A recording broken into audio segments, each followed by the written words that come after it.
Hello বন্ধুরা, তোমরা সবাই কেমন আছো? আশা করি সবাই খুব ভালো আছো। তো আজকে একটি নতুন রেসিপি নিয়ে তোমাদের কাছে চলে এসেছি। এই রেসিপিটা দারুণ খেতে, তোমরা একবার যদি বাড়িতে ট্রাই করো দেখবে আর কোনো কিছু তোমাদের লাগবে না, যে সেটা দিয়ে তোমরা একতলা ভাত খেয়ে নেবে। তাই এটা খুবই সহজ এবং খুবই সিম্পল একটি রেসিপি, যেটা সবাই করতে পারবে। তো চলো তোমাদের কাছে আজকে নতুন রেসিপিটা শেয়ার করা যাক। একদম দারুণ রেসিপি, তোমরা খেয়ে নিজেরাই বলবে যে রেসিপিটা কীরকম, আর অবশ্যই আমাকে কমেন্ট করে বলবে যে কীরকম তোমরা খেলে।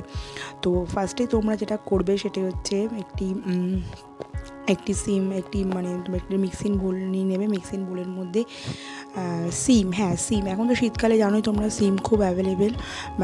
শীতকালে সিমটা আমরা খুব ফ্রেশ পাই, আর শীতকালেই একমাত্র পাওয়া যায়, গরমকালে তো আর সিম পাওয়া যায় না। তো সিমটাকে একটু অবশ্যই চেষ্টা করবে যে একটু গরম জলে যেন ভাপিয়ে নেবে, ভাপিয়ে একটু নুন দিয়ে গরম জলে ভাপিয়ে নেবে। আর চেষ্টা করবে যেন ফ্রেশ আর কচি সিম হয়, যে খুব পাকা সিম নেবে না, অবশ্যই কচি নেবে, যেন দানাটা যেন একটু কম থাকে। তো সিমটাকে নিয়ে ভালো করে গরম জলে ভাপিয়ে নেবে, সেদ্ধ করে নেবে, যেটাকে বলি আমরা বাংলা পাতি ভাষায় সেদ্ধ করা। তো সেদ্ধ করে নেবে। সেদ্ধ করে ওর মধ্যে এমন কিছুই দিতে লাগবে না, খুবই একটি সামান্য জিনিস, খুবই যেটা আমাদের সবারই বাঙালির ঘরে অ্যাভেলেবেল থাকে। আর এটা করতে এমন কিছুই লাগে না, তোমাদের যদি কোনো মাছ মাংস কিছু না হয় তো একটুখানি নেবে আর একটু গরম ভাতে, আশা করি তোমাদের ভালো লাগবে। আমাদের তো ভীষণ ভালো লাগে, আমরা এটা দিয়ে খেয়ে নিই। তো যাই হোক, প্রথমেই নেবে একটু কয়েক কোয়া রসুন, যেটা আমি তোমাদের দেখালাম, কয়েক কোয়া রসুনটা একটু ধুয়ে নেবে, ধুয়ে দিয়ে দিলাম, ব্যাস। এবার আর দেবো হচ্ছে এবার ঝালটা অবশ্য নিজের তোমাদের মতন দেবে। আমি যেহেতু আমার বাড়িতে বাচ্চা আছে, তো আমি খুবই কমই দিয়েছি, 3টে কাঁচা লঙ্কা দিয়েছি, আর একটু সামান্য পরিমাণ নুন দিয়ে দিলাম, আর কিছুই না, ব্যাস। আর এবারের মধ্যে যেটি দেবো সেটি হচ্ছে সাদা সর্ষেটা একটু ধুয়ে নেবে, ধুয়ে তারপরে এর মধ্যে দিয়ে দেবে।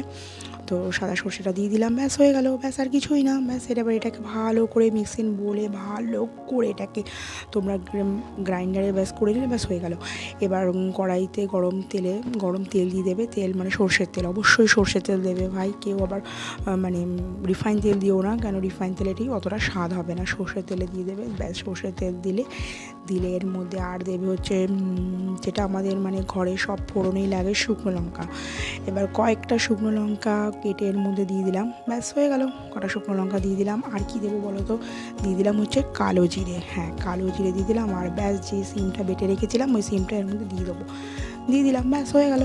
এবার ওর মধ্যে দিয়ে দিলাম, এবার দিয়ে ভালো করে যত আছে সব একবারে যেটুখানি আছে সব ভালো করে ধুয়ে দিয়ে দিলে, এবার ভালো করে যা আছে সব দিয়ে দিচ্ছি, ব্যাস।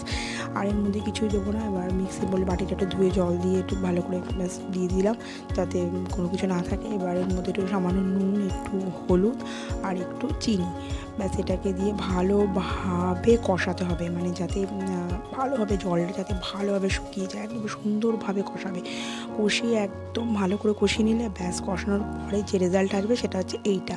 আর এটা খেয়ে তোমরা অবশ্যই আমায় বলবে যে তোমাদের কেমন লাগলো। ওকে, টাটা, বাই বাই।